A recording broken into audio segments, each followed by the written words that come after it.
Fala pessoal, eu sou o Alan, estou aqui no meio da minha bagunça ainda, finalizando o semestre letivo do pessoal do NASP. Caros alunos do NASP, um abraço, pessoal do High School americano, pessoal do inglês avançado, um abração, foi um ano incrível, chegou ao fim, muito obrigado.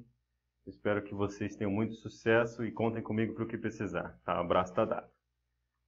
Pessoal, eu queria falar com vocês não de dicas de inglês especificamente, ou de gramática especificamente, mas eu queria falar de uma coisa que me perturba muito relacionada à educação, né?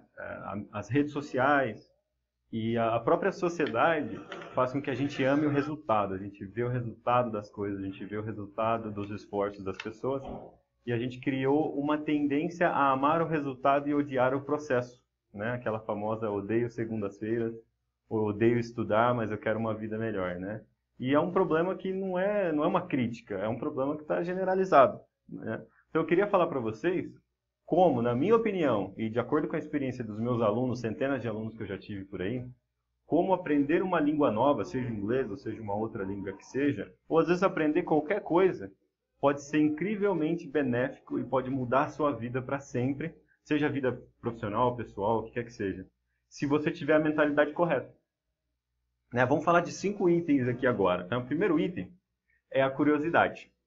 Né? É meio óbvio, mas hoje em dia as pessoas não têm curiosidade. As pessoas veem um acrônimo, por exemplo, vem uma moto chamada XT.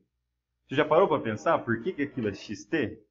Né? As pessoas que têm essa curiosidade não são obcecadas em saber tudo, mas elas têm uma curiosidade de saber pelo menos aquilo que as cercam. Né? Por exemplo, sei lá, o que significa o acrônimo do nome da minha câmera, ou o que significa uma sigla que eu vejo todo dia, ou o que significa o nome de uma instituição, ou a história de uma instituição. Esse tipo de curiosidade, ela traz sucesso para a vida das pessoas em todos os âmbitos. E é uma coisa que você desenvolve com o tempo, você não nasce com isso. Você não cria gosto por ser curioso do nada. Você cria isso com o tempo. E isso é muito benéfico para tudo, e isso vem também quando você aprende uma língua. Por quê? Porque você tem que ser curioso, porque você está falando com alguém aqui sobre o futebol que você gosta. Aí você, putz, como é que eu digo isso em italiano? Aí você vai anotar. Aí está aqui o bloquinho de nota aqui, ó. Aí você vai anotar. Opa, como dizer tal coisa em italiano? Não tenho tempo de estudar agora, mas eu posso dar uma olhada depois, porque eu anotei. E aí vem a organização da sua curiosidade, né? Vem anotações, por exemplo, eu estou estudando chinês. Esse é meu caderninho de chinês. Esse é meu caderninho de italiano.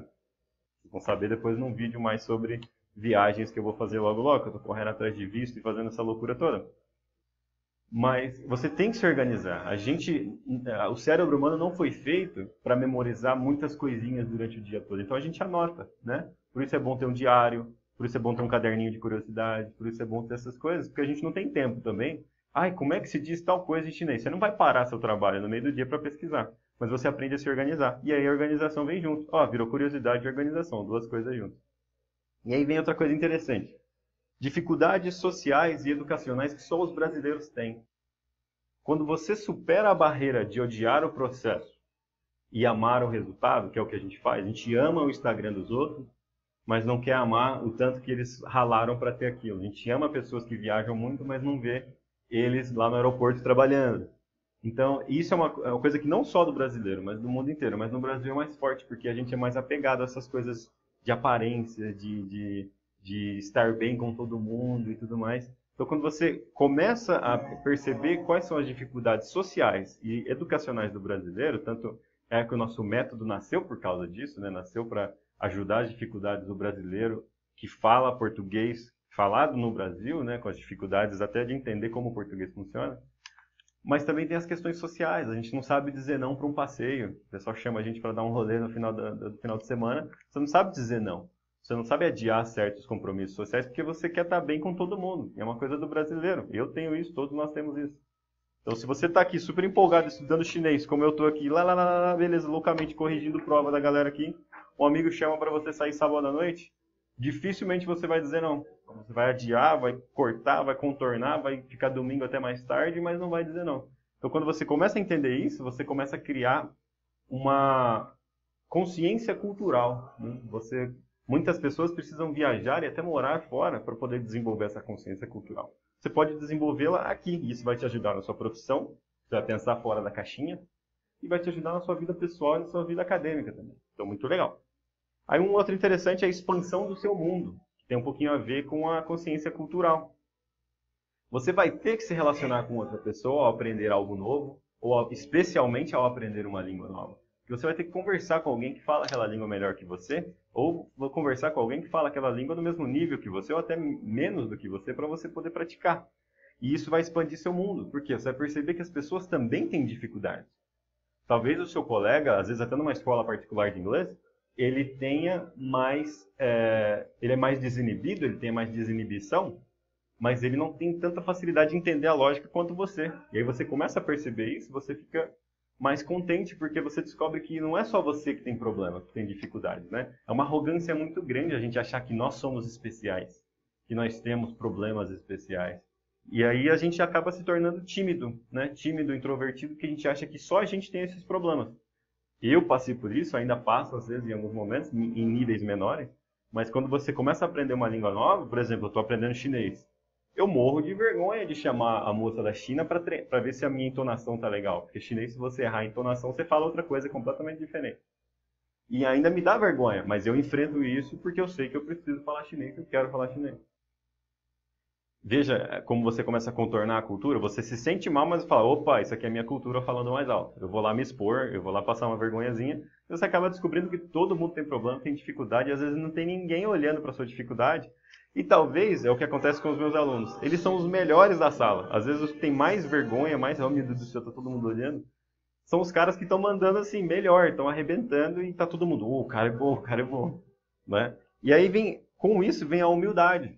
Né? A humildade de você também saber que os outros têm problemas, mas também saber que você não é o melhor em tudo. Né? Isso é muito legal da relação humana. Você se descobre bom em algumas coisas, mas ao mesmo tempo você vê que o colega que não é bom naquilo que você é ótimo em alguma outra coisa, e aí vocês se juntam, né? Então um cara que adora fazer anotação igual eu gosto, um cara que gosta de entender a lógica por trás das coisas, talvez não é um cara que goste muito de fazer. Em um trabalho técnico, eu não gosto muito de chegar lá e ser o cara que faz, o cara que fala, o cara que tal. Mas se eu me junto, por exemplo, no meu TCC na época de faculdade, se eu me junto com alguém que adora escrever e adora fazer, eu sou o cara que vai pesquisar, o cara que vai ver a lógica, mas eu não quero formatar o trabalho. E a gente se junta, né? Para falar a língua é a mesma coisa. Então você junta com um colega, começam a discutir temas que você é muito bom, né? Eu entendi o passado, eu entendi verbos irregulares, e eu entendi como falar com os estrangeiros. Vamos nos juntar aqui e você vai ser o cara que vai anotar tudo, vai ser o cara que vai fazer o trabalho mais braçal. E aí vocês se juntam e fica um negócio bem mais completo, um completa o outro. Essa humildade é crucial para todas as áreas da vida. Mais importante ainda é a disciplina, né? Tem um pouquinho a ver lá com a organização da sua curiosidade, que eu falei anteriormente, mas a disciplina é saber que todo dia você tem que, durante 6 meses, estudar meia hora daquela nova língua, ou estudar meia hora daquilo que você está estudando. Essa disciplina que supera a dificuldade, supera a preguiça, supera diarreia, supera tudo, é válida para toda a sua vida. E lembrando, isso se torna um hábito seu, não é forçado, não é disciplina forçada de acordar assim, eu tenho que ir. É a disciplina de saber que se você não fizer, você vai perder resultado e vai ter que se esforçar mais lá na frente. E aí se torna algo dentro de você, se torna algo nativo, uma coisa sua, uma habilidade sua, que vem com o tempo também, não vem do nada. Não é assim, do nada eu tenho disciplina, eu já acordo às 5 e vou fazendo, né? Essa disciplina vem com o tempo.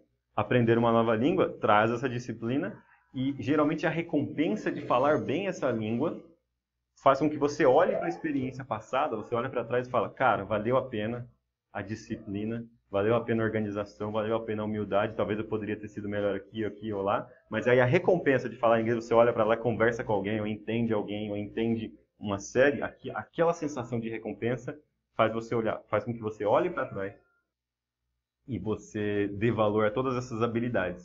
Se você já fala uma língua, você pode saber do que eu estou falando. Talvez você não saiba dar um nome a esse sentimento, a essas habilidades, mas você sabe do que eu estou falando. A recompensa, né? Então, quando você olha para trás, isso vem tudo de uma vez. Então, eu já estou falando para você que ainda não começou, já olhe para frente com esses valores em mente. Né? Já olhe para frente pensando em desenvolver isso em você, que você vai se dar bem em todas as áreas da sua vida. Não vai deixar de passar perrengue, de correr atrás, mas vai ser muito mais divertido, o processo vai ser muito mais gostoso. E para finalizar, a coisa mais importante, item 1 da lista de importância, desenvolver valores. Você desenvolve o seu valor, né? Quais são os seus valores referentes à vida, à parte pessoal, à parte profissional, que você quer para você? Quando você não tem valores fortes definidos, o que acontece é você pega aquele pique, começo de ano, janeiro, putz, academia, pá, eu vou aprender uma língua nova e tal. Chega março, feriado, aquele monte de coisa, já morre a ideia. Quando você tem um valor firme que você quer isso para você, e a medida do seu valor é falar uma nova língua para trocar de emprego, ou falar uma nova língua para poder fazer um mochilão, falar uma nova língua simplesmente que é o seu sonho falar essa língua, você cria um valor. E quando você desenvolve a habilidade de criar valores, de mudar valores da sua vida, por exemplo, um valor que ser popular e ser apreciado pelos amigos é um valor. Você pode mudar isso para ser respeitado pelos amigos porque você tem disciplina. Quando você consegue mudar esses valores, tipo, ao invés de ter que estar em todas as baladas, eu quero viajar de final de ano. Ao invés de estar no barzinho todo domingo, quero guardar dinheiro e chegar na França para aprender francês. Essa mudança de valores é muito interessante para a vida pessoal e profissional. E isso vem quando você se engaja em um estudo como esse, porque aprender uma nova língua realmente muda como você pensa. Uau! Esse vídeo foi rapidinho, porque eu estou prestes a sair para uma excursão com o pessoal do NASP. Mas foi um preparo meio mental aqui, eu só coloquei os itens no papel, que eu achei interessante. Eu bati um papo muito legal com um colega sobre isso, e aí eu resolvi fazer esse vídeo. Os próximos vídeos eu prometo que serão mais bem preparados, com edição e tudo mais. Mas esse vídeo ele é muito importante porque as pessoas estão enchendo o YouTube, o Instagram e tudo de dicas, mas elas estão enchendo o YouTube e o Instagram de dicas na forma consumista da nossa sociedade. Ou seja, eles querem mais atenção, eles querem que vocês consumam, eles querem vender livros. Tá certo, é um mercado, a gente está num capitalismo, então tem que vender mesmo. Mas você precisa estar ciente de que você tem que amar o processo. Eu não vejo ninguém falando do processo. O processo é muito mais importante do que a recompensa. O processo de aprender uma língua é muito mais sadio e muito mais benéfico para a sua vida toda do que só a ideia de falar inglês porque seu chefe está mandando. Ou de falar inglês porque você perdeu uma proposta de trabalho de 15 mil reais que precisava falar inglês. Esses são valores vagos, né? São objetivos vagos. Eu falo isso muito com meus alunos. Quando o seu objetivo é um autoaprimoramento, o salário de 15 mil vai chegar uma hora ou outra. Quando o seu objetivo é ter mais curiosidade, é ter mais dificuldade, enfrentar as dificuldades e expandir a sua vida, seu senso de cultura, a consequência financeira vem. Mas quando o seu objetivo é só a consequência financeira, o processo fica chato, o processo fica arduoso, o processo fica tedioso e no final você acaba não conquistando, né? Quantas pessoas tentam e falam que vão fazer inglês? Só na minha passagem em escolas particulares, a escola que eu tive, as escolas que eu trabalhei, centenas de pessoas passam por mim falando eu vou falar inglês com objetivos vagos. Não dura um mês, não dura um semestre. E se fica 2 anos, não fala, porque os objetivos são vagos, então não tem curiosidade, não tem esforço, não tem vontade de se expandir, não tem humildade. O cara só vai lá para a aula e paga a mensalidade, vira um contrato social, né? Então esse vídeo é para criar a motivação dentro de você. E aí você pode usar os vídeos anteriores que eu já postei com cabelão, com unha grande, e os próximos vídeos que eu vou postar, que eu tenho muita ideia boa, só não tenho tempo. Agora eu vou ter tempo para editar, para fazer bonitinho, e você vai gostar muito dos próximos vídeos do mini curso que eu estou preparando aqui para o YouTube, para você se virar. Mas se você olhar no nosso grupo do Facebook, você já tem material para ficar fluente no inglês, né? Você se organiza, a gente está lá disponível, temos outros professores além de mim, temos alunos fluentes, disponível para tirar dúvida, tem um grupo no WhatsApp, tem um grupo no Facebook, tem material, não só no nosso material, que é um pouquinho mais cognitivo, que é diferenciado, mas tem material tradicional na internet inteira, tem dicas, tem vocabulário, tem tudo. Só que se você não mudar aqui dentro seus valores, não vai dar certo, né? Então comece pelos valores. Um forte abraço, um ótimo final de semana para você e até mais.